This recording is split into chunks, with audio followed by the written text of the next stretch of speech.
Hello everybody, my name is Javier Bendesu, and today I'm going to be showing you guys my PowerPoint presentation. We're going to be discussing and comparing the giant squid versus the colossal squid.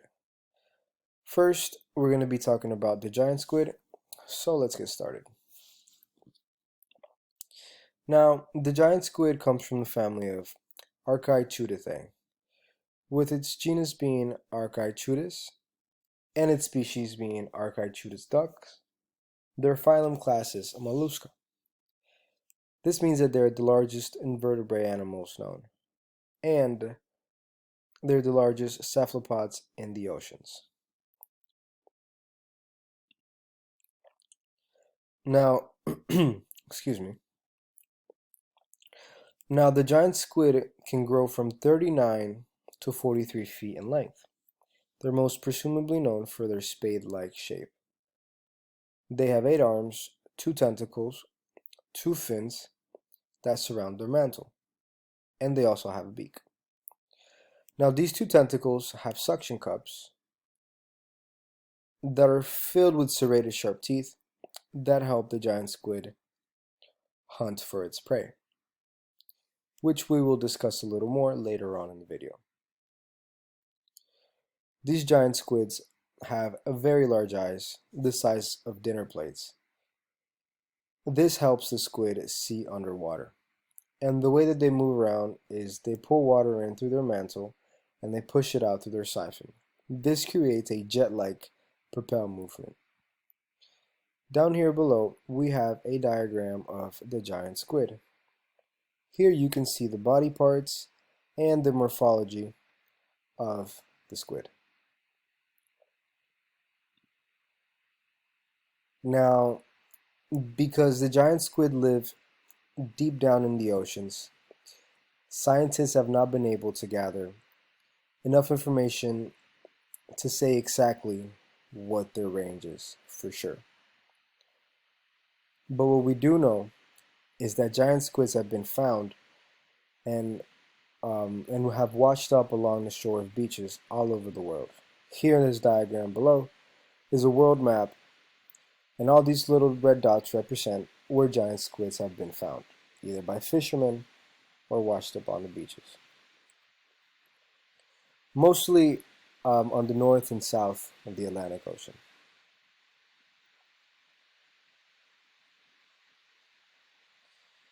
Now, the giant squid feeds on deep fishes and other squids as well.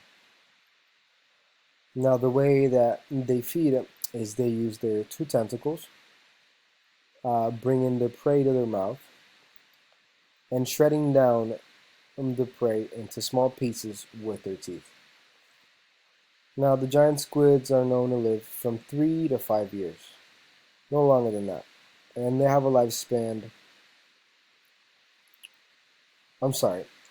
they only reproduce once in a lifetime, and they have a lifespan of 3 to 5 years. And the way that these giant squids reproduce is once the male squid has found the female squid, it will inject its sperm packets into the female squid's arms. Then the female will reproduce millions of eggs, and it will scatter them all across the ocean in gel-like clump substances. Only a few of these eggs will survive, because most of them will be eaten by other animals.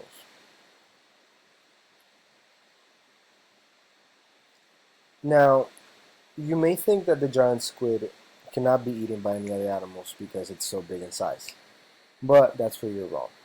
Despite its size, the giant squid is a major source of food for the sperm whale.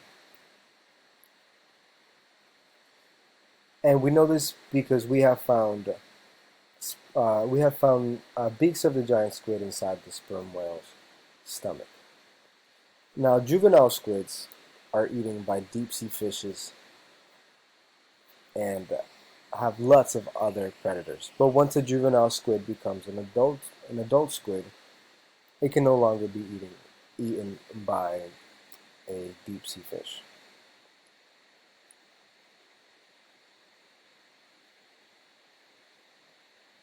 And that is that for the giant squid. Now let's move on to the colossal squid. With the colossal squid being a species of the Mesonicochuthus hamilton and a genus of Mesonicochuthus, the family of the colossal squid belongs to the Cranchidae and the phylum class of Mollusca. This means that they are the second largest invertebrate animals.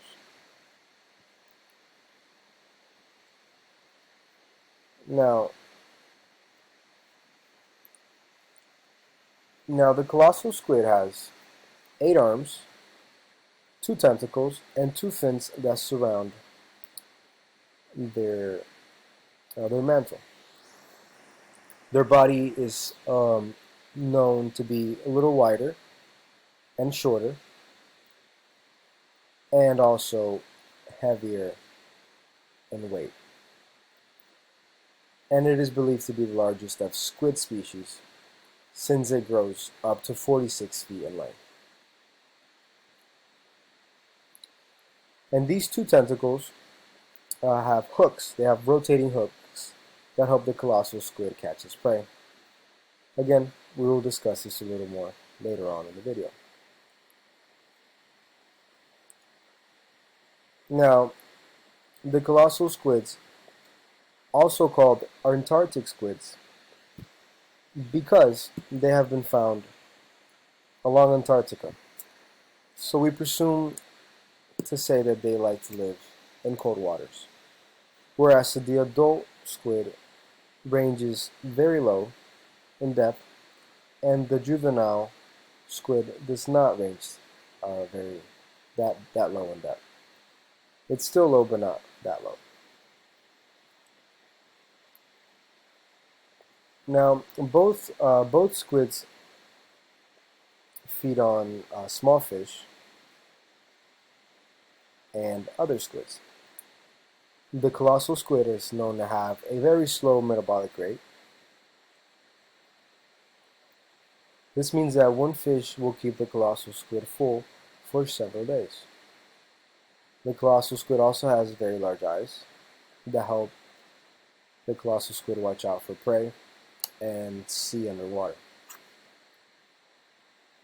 We do know very little about the reproduction system, but what we do know is that females are larger in size and their ovaries contain thousands of eggs. And we also know that male squids do in fact have a penis, but the way that they reproduce remains unknown.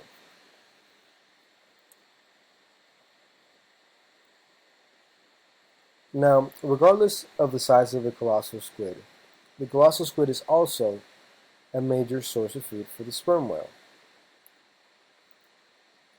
Now, many sperm whales have been found with scars.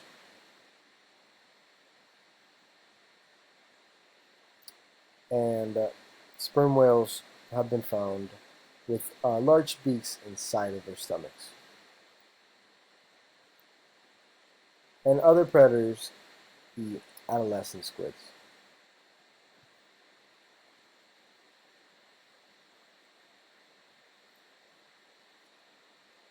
Now, when we talk about in terms of comparison,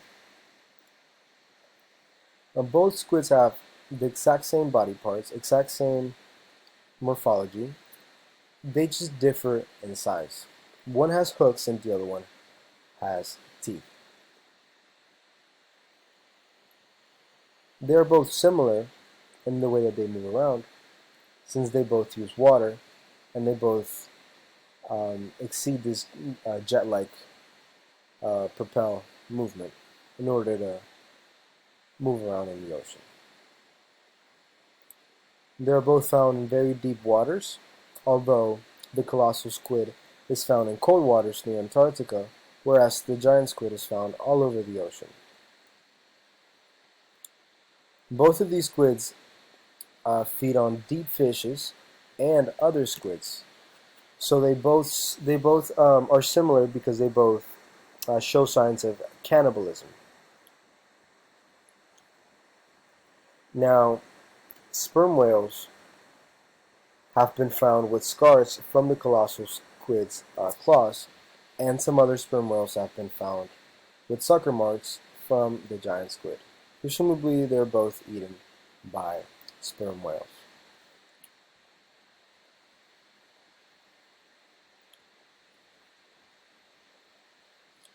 And I will be ending this on that note. Thank you so much for listening.